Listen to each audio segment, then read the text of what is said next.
But when Declan stands in front of the plate and adjusts his batting glove, his gaze drifts to mine once more. He shoots me the barest of grins, the corner of his lips curving up. "Hey there," he says under his breath, just for me.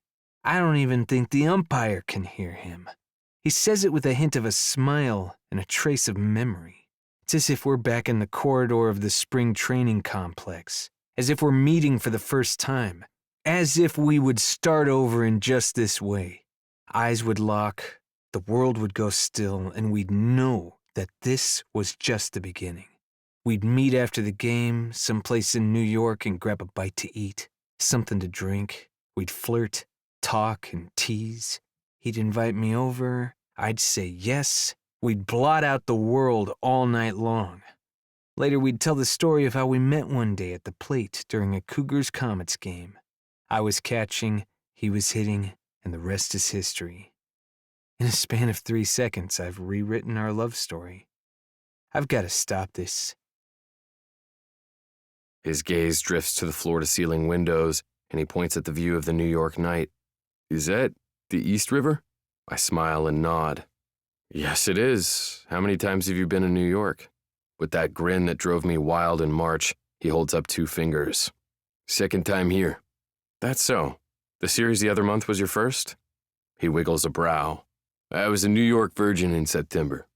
"And now you're not," I say as he makes his way to the windows, stopping in front of them. "Now I'm not," he says a little heavily as he stares out the window. "But when I was younger, New York was on the list of places I always wanted to go." "The list you and Reese made?" I ask, thinking of the night he told me the story behind the mountain tattoo on his pecs. Grant's eyes snap to mine. "Yes, that list." He seems impressed I remember, but I remember nearly everything about him. And if you break my heart again, that's all I'll be.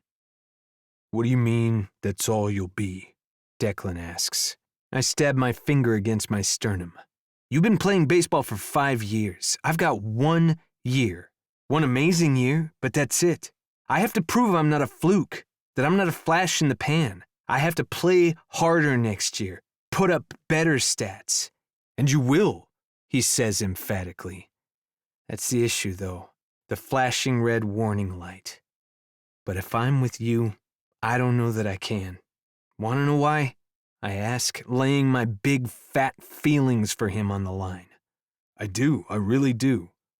"Because," I begin after a steadying breath, "I don't know how to be with you halfway, Dick. When I'm with you, that's all I want. You are all I want." 5.5 months haven't changed a thing for me. Time has done nothing to lessen my desire for Grant or dampen my feelings for him. I'm not entirely surprised I still feel this way. The man hasn't been far from my thoughts since I landed in New York more than 5 months ago. But I'm a visual guy, and seeing is believing. I do believe. Here I am, mere feet away, and all the feelings have come rushing back, all the longing, all the desire, all the falling. My heart beats so damn fast when he's near. It's so hard not to stare at him like he's the only one. Even with Crosby and Chance around, I can feel a charge between us, reminding me of everything I like about Grant Blackwood.